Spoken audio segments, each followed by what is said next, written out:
Baik, kita akan masuk pada materi yang pertama, yaitu tentang pemilihan mata pelajaran, di mana hal ini merupakan hal yang sangat penting dan selalu kita laksanakan pada tahun ini. Maka materi ini memang sangat penting untuk kita ketahui bersama, sehingga kita bisa membimbing anak-anak kita dalam upaya pemilihan mata pelajaran. Semoga dengan pemaparan yang diberikan oleh Ibu Guru nanti memberikan pencerahan bagi kita semua untuk memulai tahap baru di sekolah kita. Untuk itu kesempatan sepenuhnya saya berikan kepada Ibu Edil untuk menyampaikan materi.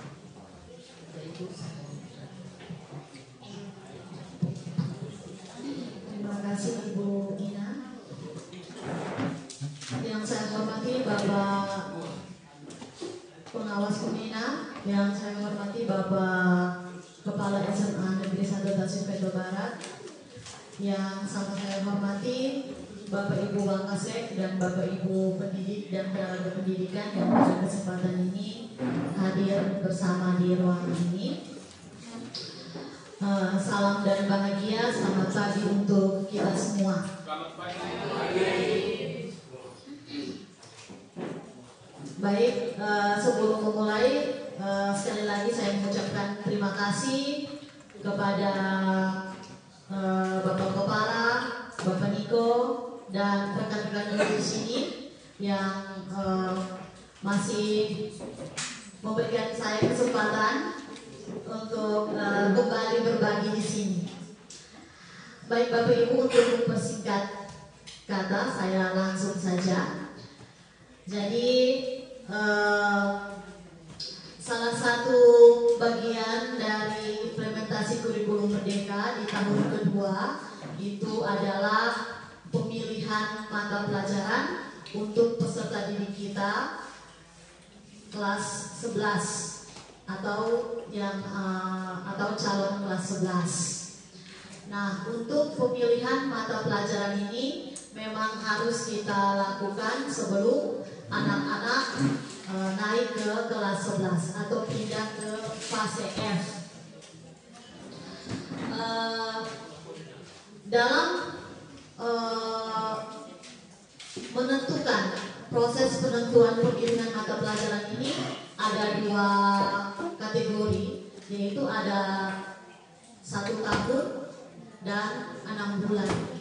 Kalau 1 tahun itu berarti dari awal ketika anak-anak kelas 10 masuk itu kita sudah mulai mensosialisasikan, ada tahapan-tahapan sosialisasi untuk pemilihan mata pelajaran ini. Kalau 6 bulan itu berarti dari semester kedua, dan saya golongkan kita di sini masuk dalam 6 bulan. Jadi saya rasa Bapak Ibu guru mata pelajaran, Bapak Ibu wali kelas, Bapak Ibu BK di sini pasti sudah menyampaikan kepada anak-anak bahwa kalian akan ada pemilihan mata pelajaran untuk kelas 11 dan untuk kelas 11 yang akan dibawa di kelas 11 dan kelas 12 nanti. Baik Bapak Ibu, sebelum kita mulai, di sini ada sedikit latar belakang, sedikit cerita peristiwa seorang anak seperti yang ada di slide. Saya izin membaca. Nanda, seorang peserta didik kelas 10, sangat suka mengutak-atik mesin karena ayah Nanda yang seorang montir sudah mengenalkan mesin sejak Nanda kecil. Nanda juga suka menggambar dan mendesain mesin hasil imajinasinya sendiri. Ketika pandemi COVID-19 merebak, Nanda menyaksikan bagaimana mesin alat-alat kesehatan seperti tabung oksigen, ventilator, dan oximeter menopang kesembuhan para penyintas.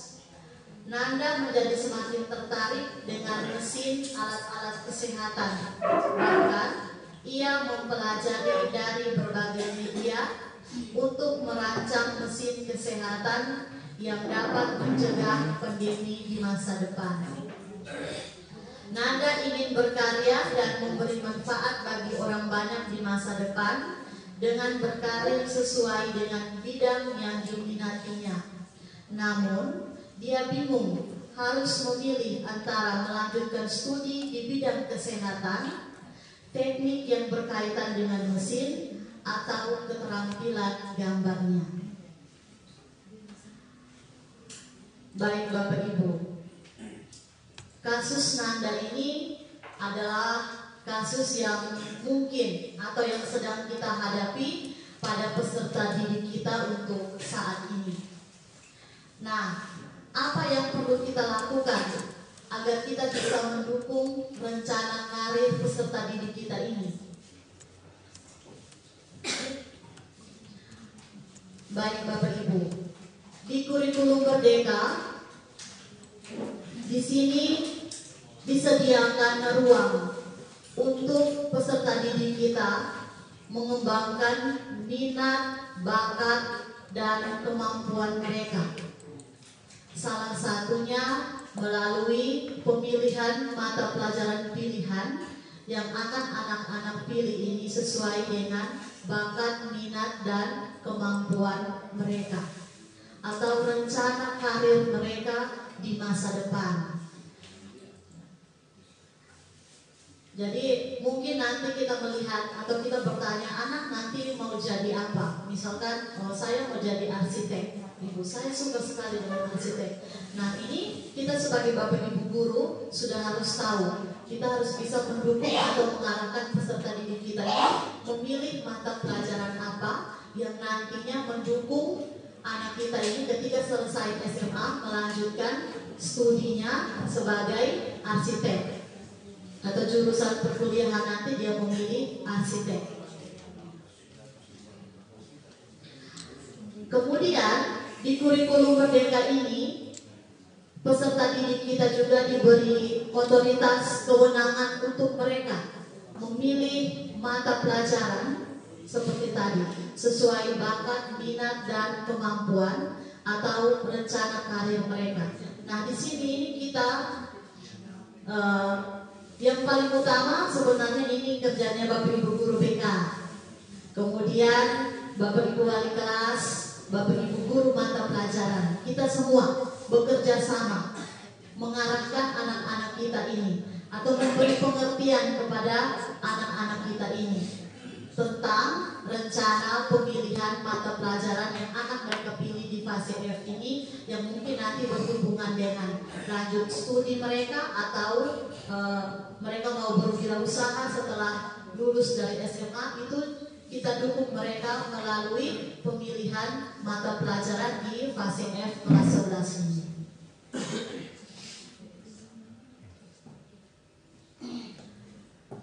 Kemudian, mengapa minat, bakat, dan kemampuan penting dalam implementasi kurikulum Merdeka?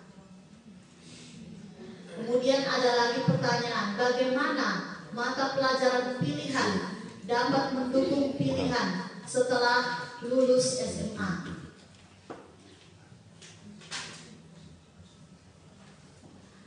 Di kurikulum Merdeka memberikan kebebasan anak-anak untuk memilih mata pelajaran pilihan sesuai minat, bakat, dan kemampuan ini karena diharapkan bahwa apabila anak memilih mata pelajaran tentunya dengan bimbingan kita guru dan juga kerjasama dengan orang tua, maka kemampuan anak-anak itu bisa berkembang lebih optimal daripada ketika kita guru yang memaksakan bahwa kamu harus pilih ini itu. Atau kita bandingkan dengan kurikulum 2013, misalkan anak-anak masuk dalam jurusan IPA, mata pelajaran utama di jurusan IPA, peminatan IPA itu adalah matematika, kemudian fisika, kimia, dan biologi. Tetapi ada anak kita yang misalkan dia tidak suka dengan kimia dan biologi, dia hanya suka matematika dengan fisika. Tetapi karena dia ada di peminatan IPA, maka dia wajib harus belajar kimia dan biologi. Sehingga kadang-kala kita menemukan bahwa nilai perolehan hasil peserta didik kita untuk mata pelajaran kimia dan biologi itu rendah, sedangkan fisika dan matematika baik. Mungkin kita sering berbagi, kenapa ini saya punya anak ini di kelas misalkan 11 alam 1 ini dia kimia dia tidak bisa di alam ini. Mungkin ada teman lain dari matematika, tapi kalau matematika dia bisa sekali. Seperti itu. Nah, di kurikulum Merdeka ini ada untuk menghindari, salah satunya untuk menghindari seperti itu. Jadi memang nanti kita akan lihat penggolongan mata pelajaran itu memang tetap ada penggolongan mata pelajaran bagian IPA, IPS dan bahasa. Tetapi kalau anak-anak hanya tertarik di matematika dan fisika, dan mereka dipersilakan untuk memilih matematika dan fisika, tidak harus memilih kimia dan biologi yang mana mungkin mereka tidak suka atau mungkin mereka merasa mereka tidak mampu di kedua mata pelajaran tersebut. Begitu juga untuk mata pelajaran di peminatan yang lainnya, baik itu peminatan IPS maupun bahasa. Jadi ini salah satu keleluasaan yang ada di kurikulum Merdeka dari peserta didik kita. Merdeka belajar, mau merdeka memilih mata pelajaran sesuai bakat, minat dan kemampuan mereka. Tidak diwajibkan seperti di kurikulum 13. Engkau jurusan MIPA berarti engkau harus belajar matematika, fisika, kimia, biologi. Padahal mungkin anak-anak seperti tadi, mungkin kemampuannya atau dia tidak suka, minatnya tidak ada di kedua mata pelajaran tadi, kimia atau biologi atau sebaliknya. Kemudian berikut, bagaimana mata pelajaran pilihan dapat mendukung pilihan setelah lulus SMA. Ya. Ini yang seperti tadi, kalau anak-anak kita nanti setelah lulus mau lanjut arsitek, nah kita harus arahkan mereka, berarti harus pilih mata pelajaran apa. Nanti ada mata pelajaran pendukung, itu nanti ada, sebentar saya tunjukkan ke Bapak Ibu. Nanti Bapak Ibu bisa pakai sebagai pegangan atau pedoman untuk mengarahkan anak-anak. Dan misalkan mau jadi arsitek, berarti mata pelajaran pilihan itu adalah matematika dan fisika. Anak-anak harus memilih itu. Atau mungkin yang lain. Anak-anak kita, saya tidak tahu di SMA 1, tapi kalau di SMA 2 itu berorientasi di Unhan. Jadi banyak sekali yang pilih fisika dan biologi. Tapi saya baca peraturan yang terakhir ini tidak hanya dari jurusan IPA, tapi semua jurusan sudah bisa mendaftar di Unhan. Kenapa mereka banyak yang pilih IPA dengan fisika dan biologi? Karena kemarin itu harus dari lulusan IPA yang bisa daftar ke Unhan, tapi sekarang semua jurusan sudah bisa.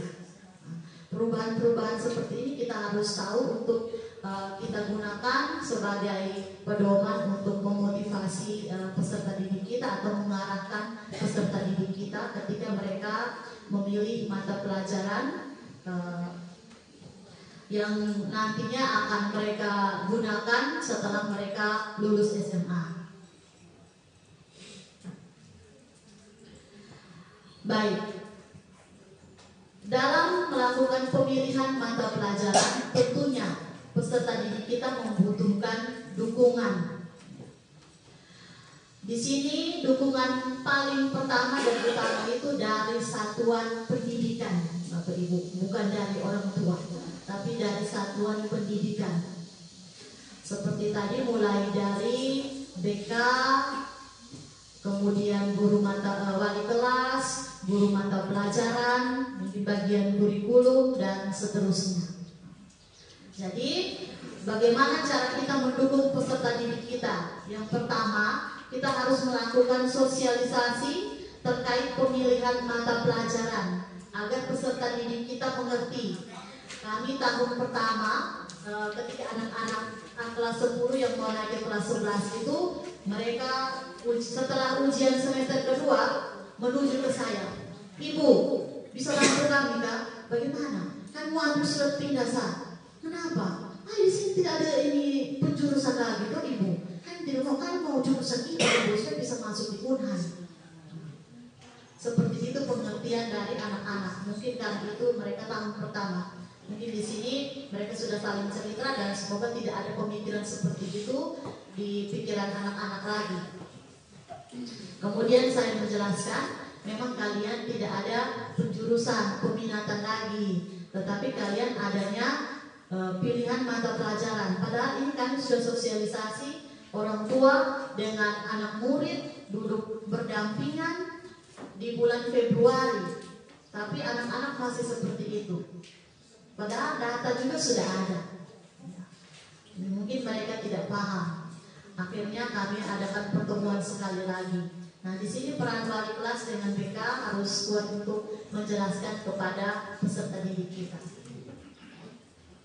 Yang berikut eksplorasi minat, bakat, dan kemampuan. Ini bagian yang paling paham adalah bagian BK. Informasi tentang rencana alternatif karir setelah SMA. Kemudian pendampingan dalam pemilihan mata pelajaran, dukungan kebijakan yang memberikan keleluasaan dalam pengembangan minat, bakat, dan kemampuan peserta didik kita.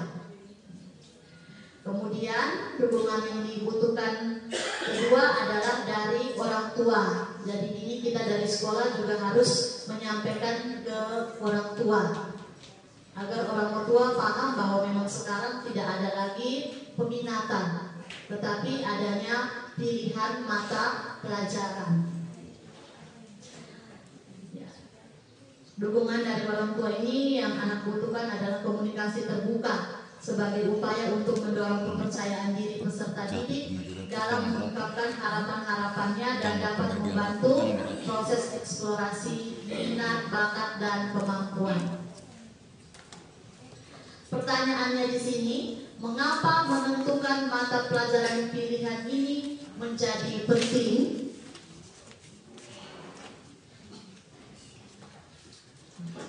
Menjadi penting karena ini berhubungan dengan karir anak-anak kita setelah mereka lulus dari sekolah ini.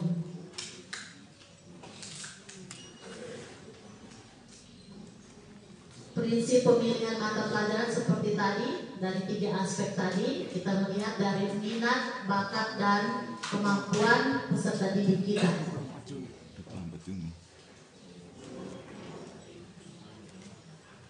Baik, itu sedikit latar belakang tentang pemilihan mata pelajaran. Mungkin sebelum kita masuk ke struktur mata pelajaran, ada Bapak Ibu yang ingin bertanya? Apakah sebelum pembagian rapor, berarti tahun bulan Mei ini? Ya, sebelum. Kita harus usahakan ekstensi. Baik, sebelum Ibu Eda melanjutkan, mungkin ada Bapak Ibu yang mau bertanya. Pak Grani sudah bertanya.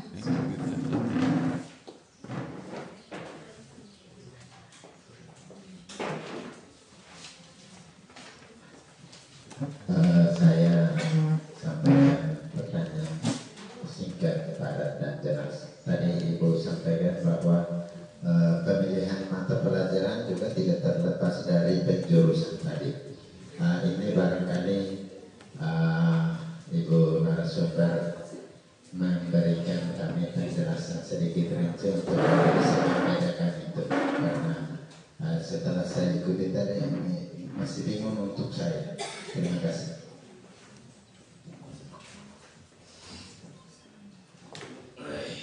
Baik Bapak Gradus, nanti sekalian kita lihat di struktur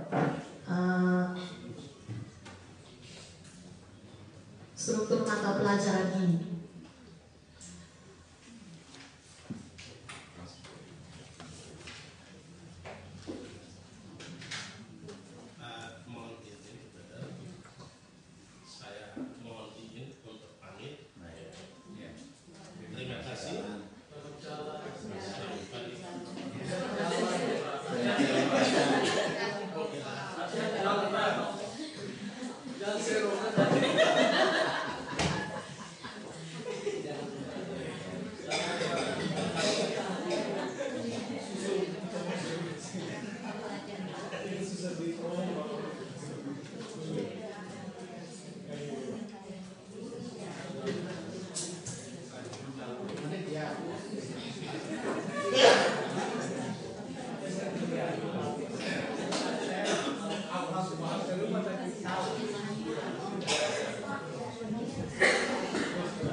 Bapak Gradus.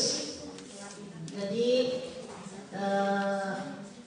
saya sudah pernah sampaikan di pertemuan kita kali lalu. Ya.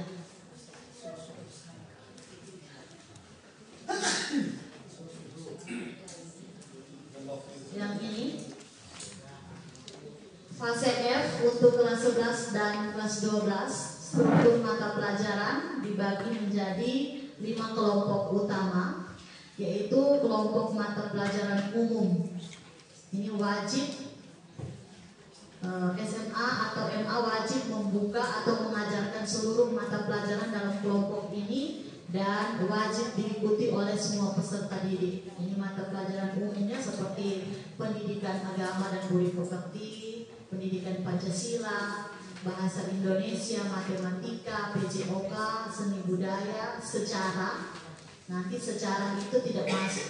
Kalau mereka kelas 10, mata pelajaran sejarah digolongkan dalam IPS.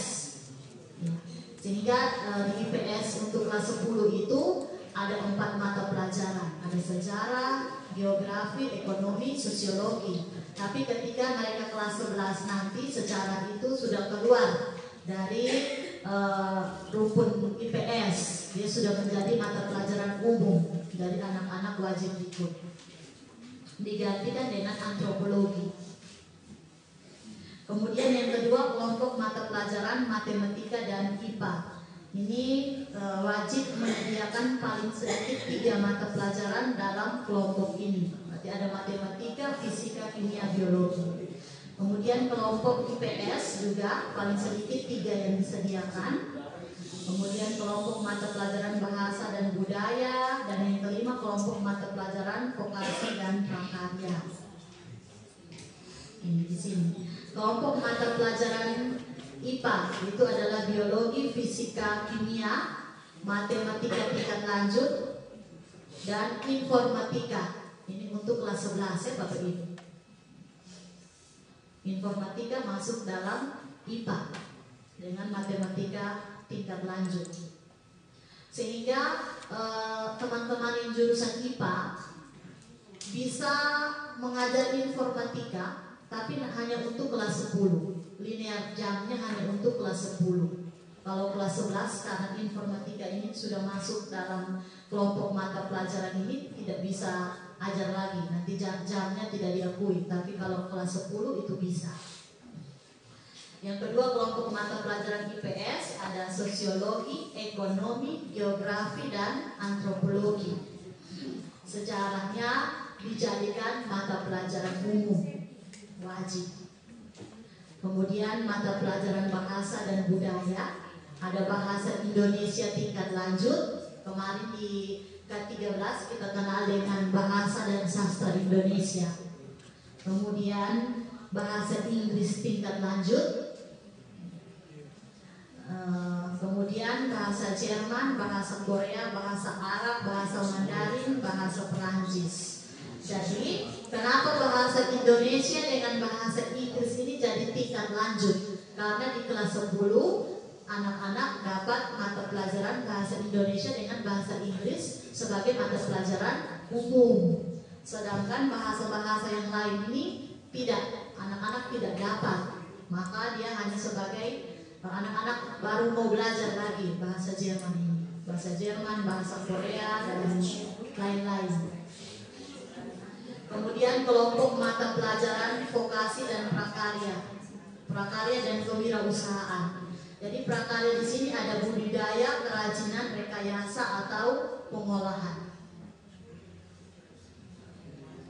Jadi Bapak Gradus itu adalah kelompok mata pelajaran untuk kurikulum Merdeka ini. Meskipun tidak ada peminatan lagi, peminatan seperti IPA, IPS, bahasa itu, tetapi mata pelajarannya masih tetap dikelompokkan dalam kelompok IPA, IPS ataupun bahasa.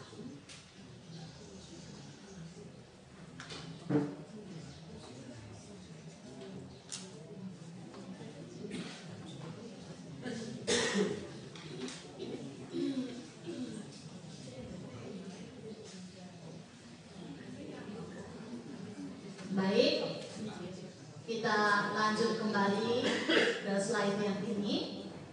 Seperti tadi dijelaskan bahwa untuk fase F, kelas 11 dan kelas 12 itu struktur mata pelajaran yang utamanya itu dibagi menjadi dua kelompok mata pelajaran umum dan kelompok mata pelajaran pilihan.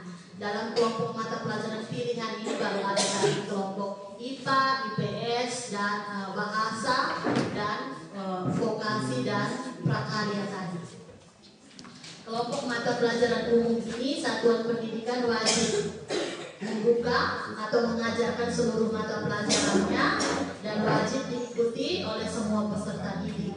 Sedangkan untuk kelompok mata pelajaran pilihan, setiap satuan pendidikan menyediakan paling sedikit 7 mata pelajaran di sekolah untuk anak-anak pilih. Paling sedikit 7 jenis mata pelajaran. Tapi nanti kita lihat dari kita lihat alokasi waktunya di sini.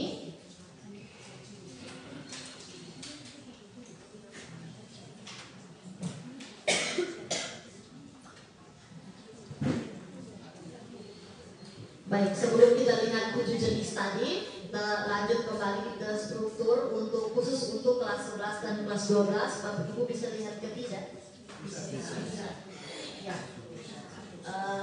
Ini terkait dengan jumlah jam pelajaran, jumlah jam intra.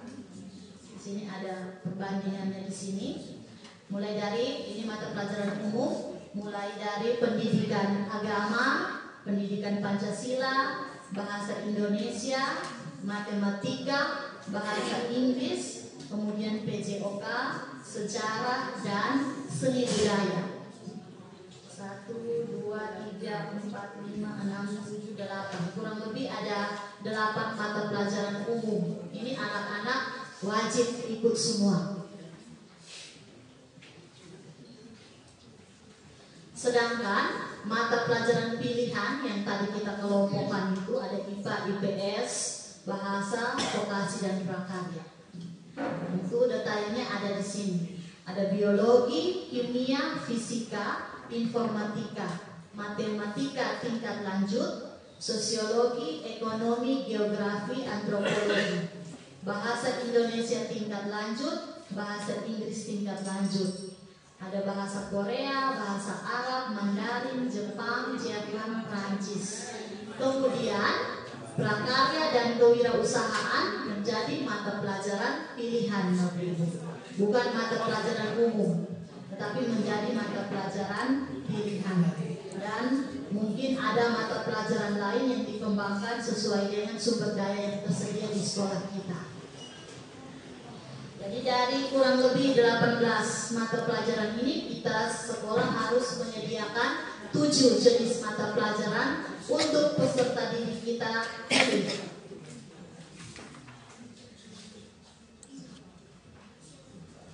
Kita lihat alokasi mata pelajaran pilihan.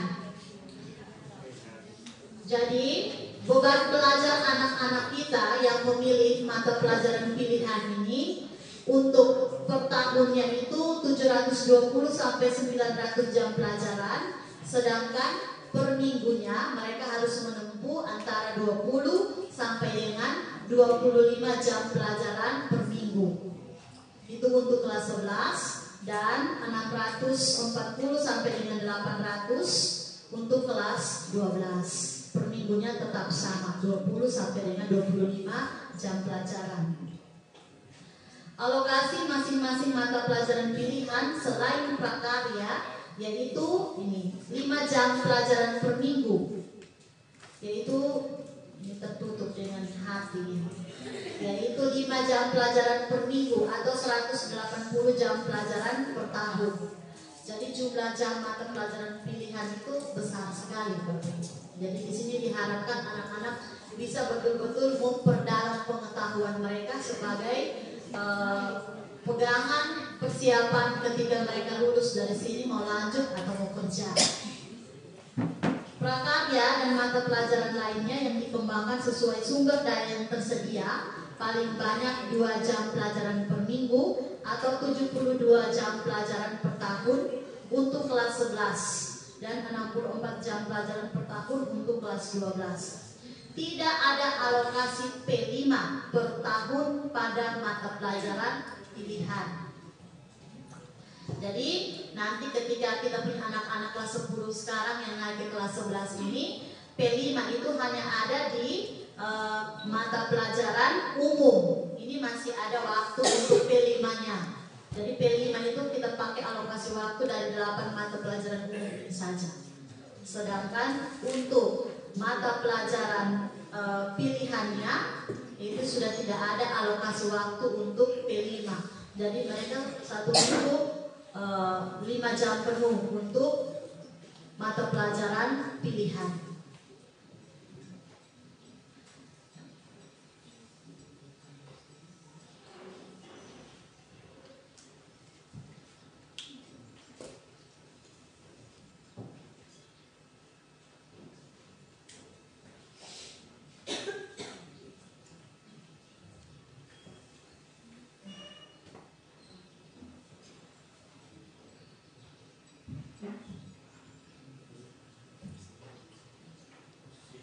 Baik Bapak Ibu, ini adalah contoh alokasi mata pelajaran pilihan.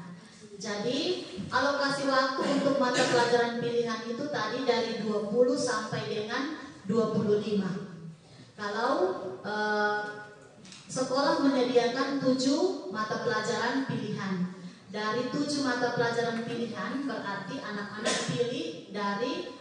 pilih antara 4 sampai dengan 5 mata pelajaran pilihan dari 7 mata pelajaran yang ditawarkan oleh satuan pendidikan. Jadi kalau kita menerapkan 20 jam pelajaran, berarti anak-anak memilih 4 mata pelajaran dari 7 mata pelajaran yang disediakan. Karena satu mata pelajaran dia 5 jam pelajaran. Berarti itu mereka dapat 4. Kalau sekolah kita menggunakan alokasi waktu 20 jam. Jadi di sini kita ditawarkan 3. Antara 20 sampai dengan 25. Maksimal 25 saja, tidak boleh lebih. Dan minimal 20, tidak boleh kurang dari 20. Kemudian di sini ada alokasi waktu 22 jam pelajaran. 22 jam pelajaran ini berarti ada 5 mata pelajaran yang dipilih oleh anak-anak dari 7 mata pelajaran yang sekolah sediakan, yaitu 4 mata pelajarannya, 1 minggunya 5 jam pelajaran, kemudian satunya adalah prakarya, yang mana 1 minggunya hanya 2 jam. Sehingga menjadi 22 jam pelajaran.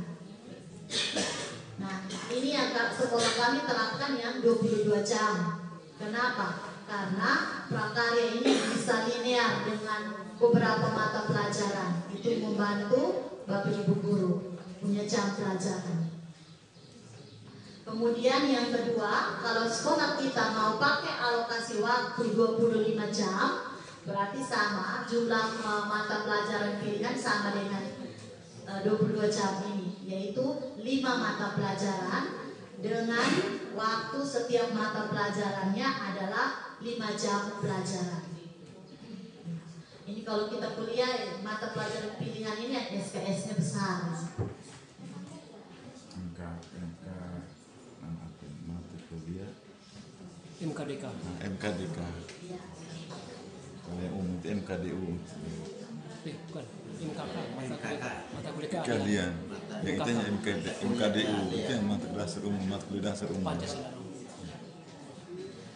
Berikut catatan yang harus kita satuan pendidikan perhatikan, yaitu apabila kita memilih alokasi waktu 25 jam pelajaran ini, kita harus melihat kesiapan peserta didik, seperti kemampuan akademik dan faktor psikologis. Mengingat jumlah jam yang sangat besar ini, apakah anak-anak kita mampu 5 mata pelajaran pilihan dengan 5 jam pelajaran untuk setiap minggunya.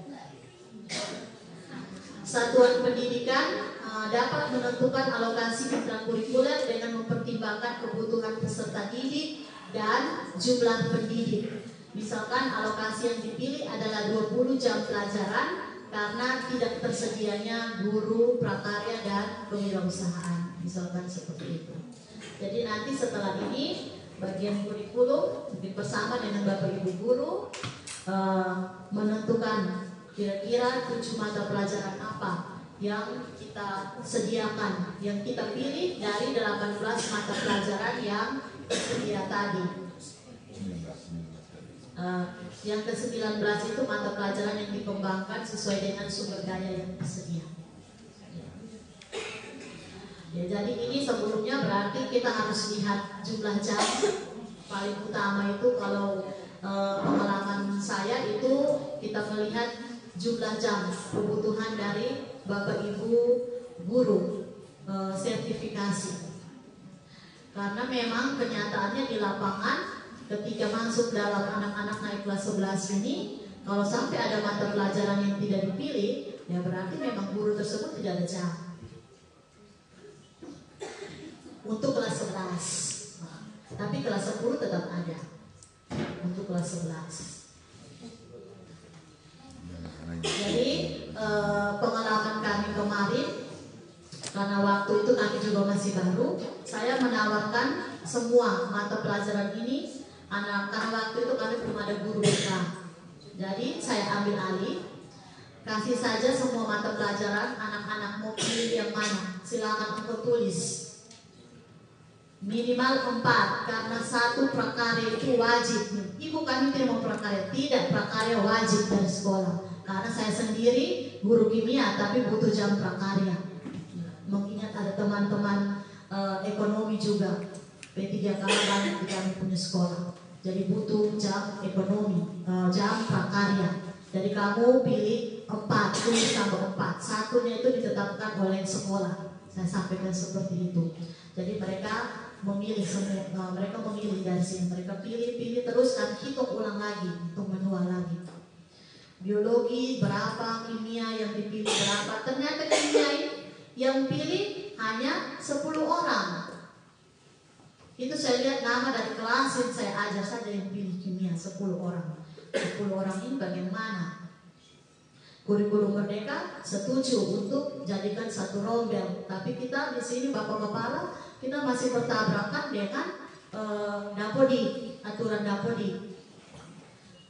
Iya, saya tidak tahu mungkin nanti perkembangan kedepannya seperti apa. Tapi untuk sementara ini kami di SMA 2 Tasba tidak mau ambil resiko dengan 10 orang juga tetap jadi satu kelas. Takut nanti gurunya mengajar habis, jamnya tidak diakui ketika masuk. Kan nanti ada pembuatan kelas di Dapodi. Takut kelasnya tidak diakui karena biasanya bilang satu rombel itu dari berapa sampai berapa peserta didik itu. Iya, 3 sampai dengan 36. Itu yang kami belum coba sampai sekarang karena operator juga tidak mau ambil resiko. Jadi kimia hanya 10 orang, terakhir tidak dijalankan kelasnya. Begitu juga dengan bahasa Inggris, waktu itu hanya 12 orang. Yang paling banyak biologi, fisika, informatika. Ini kan mereka bilang senang dengan pegang komputer. Jadi banyak sekali ini biologi ini kami 5 rombel. Ya, fisika 2. Informatika jadi 4 rombel. Kemudian matematika tingkat lanjut ada 2, sosiologi ada 3, ekonomi ada 2, geografi ada 3. Tentunya kami tetap mendampingi anak-anak juga sesuai dengan bakat tadi dan bakat, minat dan kemampuan anak-anak. Dan perubahan positifnya memang anak-anak betul-betul bertanggung jawab dengan pilihan mereka. Itu satu dampak positif yang saya lihat dari kurikulum Merdeka ini. Waktu di kelas 10 masih ada kejar-kejar anak. Ketika mereka masuk di mata pelajaran pilihan, 3 bulan pertama kami masih uji coba saja. Karena banyak anak yang ikut paskibra juga, mereka masih latihan, jadi mereka masuk, baru mereka pilih ulang mata pelajaran lagi, mungkin karena mau ikut teman dan sebagainya, tapi tetap kami mendampingi. Jadi 3 bulan pertama itu bukan Bapak Ibu guru yang tabrak jam mengajarnya. Ini saya sudah masuk sampai dengan nanti sedikit penyusunan jadwal pelajaran. Tetapi anak-anak yang tabrak, karena seperti tadi kita harus ini mata pelajaran mereka pilih itu 4. Kalau tadi prakarya mereka masih tetap statis di kelas. Tapi ketika mereka masuk mata pelajaran pilihan, karena di kelas masing-masing anak sudah pilih berbeda-beda, tidak sama-sama, tidak sama lagi. Kenapa kita biarkan anak pilih beda-beda? Karena memang anak-anak juga sudah mulai ada rencana ke depannya seperti apa. Itu yang saya lihat dari anak-anak di sana. Karena mereka datang mau jadi arsitek, ini mau jadi mau kuliah di Unhan, ini mau jadi polisi, tentara. Mereka juga sudah ada rencana mereka untuk setelah mereka lulus ini. Kedua, kalau kita tetapkan bahwa kelas ini hanya anak-anak hanya boleh pilih mata pelajaran ini, berarti semakin sedikit mata pelajaran pilihan itu, Bapak Ibu. Jadi misalkan kita tetapkan supaya kita bagi jadwal tidak kepala sakit, anak-anak semua misalkan pilih biologi, kimia, sosiologi, ekonomi. Berarti yang ada jam ya hanya biologi, kimia, sosiologi, ekonomi. Mata pelajaran yang lain tidak ada jam. Kalau kita biarkan anak-anak pilih, meskipun satu model saja juga tetap bisa membantu Bapak Ibu guru yang membutuhkan jam. Jadi misalkan jadi kami membiarkan anak-anak pilih sendiri, kemudian kami hitung jumlah terbanyak kelas, jumlah terbanyak pilihan anak itu yang kami keluarkan sebagai kelas. Itu yang tadi ada biologi, fisika, informatika, matematika tingkat lanjut, sosiologi, ekonomi, dan geografi. Sehingga membantu jam kurang lebih 7 mata pelajaran ini. Ada beberapa guru yang berbeda-beda. Mungkin Ibu sebentar. Ya, Bapak. Ini seri juga. Ya. Mungkin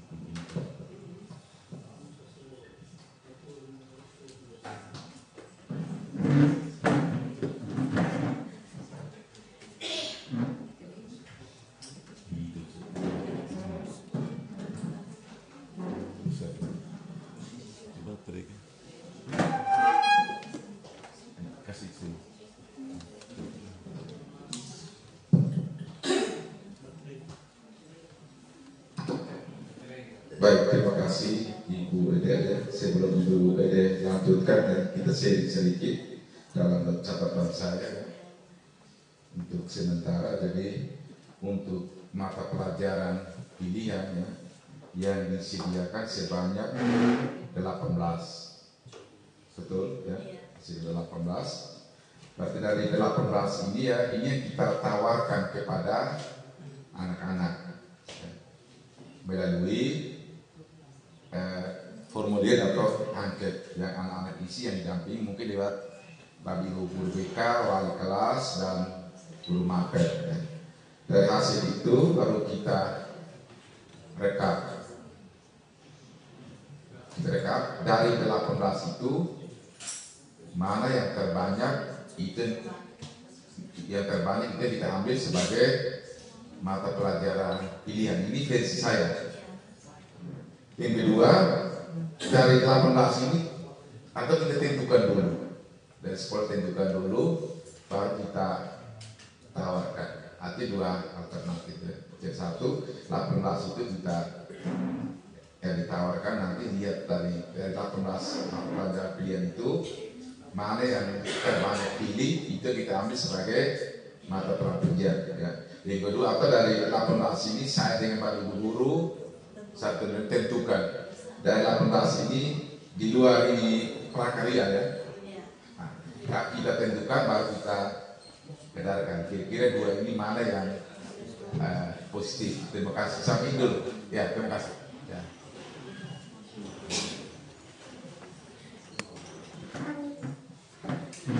Baik Bapak Kepala,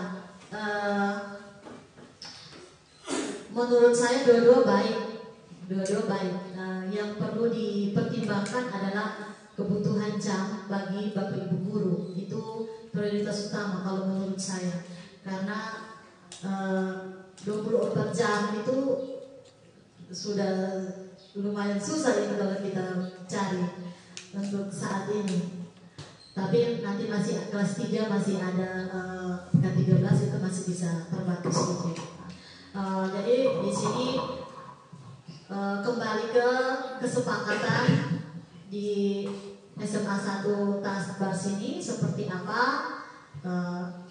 sesuai dengan kesepakatan mau dijalankan yang mana tentunya yang dipikirkan, meskipun kita harus memikirkan kebutuhan belajar murid, tapi kebutuhan jam Bapak Ibu guru juga harus jadi prioritas. Jadi nanti Bapak Kepala bersama Bapak Ibu guru di sini bisa sepakati bersama seperti apa itu bisa. Nanti di belakang ada formulir untuk pemilihan mata pelajaran. Itu sudah ada bentuk dari kementerian, sudah ada, mungkin kita bisa adopsi dari situ atau mau buat baru juga pengembangan sekolah juga boleh. Ya. Jadi untuk sementara yang pengalaman SMA 2 Tasbar yang seperti tadi saya ceritakan, pertama kami tawarkan ini ya bahasa Korea ini kami tidak tawarkan karena tidak ada guru, Arab, Mandarin, Jepang tidak tawarkan. Bahasa Jerman kami tawarkan karena ada guru, dengan bahasa Prancis ini tidak ditawarkan. Jadi kurang lebih hanya 12 mata pelajaran. Ya, 12 mata pelajaran kami tawarkan. Kemudian kami rekap 7 terbanyak, kami kasih keluar ulang lagi dengan tentunya dengan menginformasikan kepada peserta didik kita. Jadi memang ada yang bilang, ayo kita mau pilih kimia tidak ada. Padahal saya mau begini, tapi kan nanti bisa ada mata pelajaran penunjang lainnya. Misalkan ada yang kemarin dia bilang, ibu saya ini mau apoteker, saya harus pilih kimia. Tapi kimia tidak ada, ini bagaimana ibu? Nanti saya lagi bagaimana? Tidak apa-apa, karena ada kimia di kelas 10. Ada kimia di kelas 10, itu nanti sudah bisa membantu anak-anak kita itu.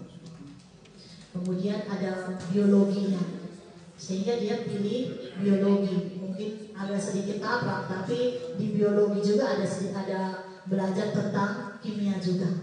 Jadi mungkin itu bisa membantu anak-anak kita.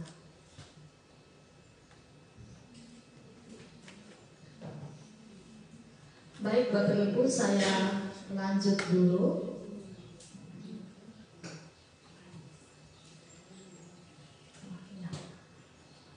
Baik, jadi yang beberapa regulasi terkait pemilihan mata pelajaran ini, nanti apabila dalam penentuan pemilihan mata pelajaran, kalau Bapak Ibu butuh dokumen-dokumen pendukung, ini kita bisa lihat di Keputusan Menteri Pendidikan dan Kebudayaan, Riset dan Teknologi nomor 262 atas perubahan nomor 56, kemudian Permendikbud nomor 48 tahun 2022 tentang penerimaan mahasiswa baru, program diploma dan program sarjana pada perguruan tinggi negeri. Kemudian keputusan Menteri Pendidikan, Kebudayaan, Riset dan Teknologi nomor 345 tentang mata pelajaran pendukung program studi dalam seleksi nasional berdasarkan prestasi.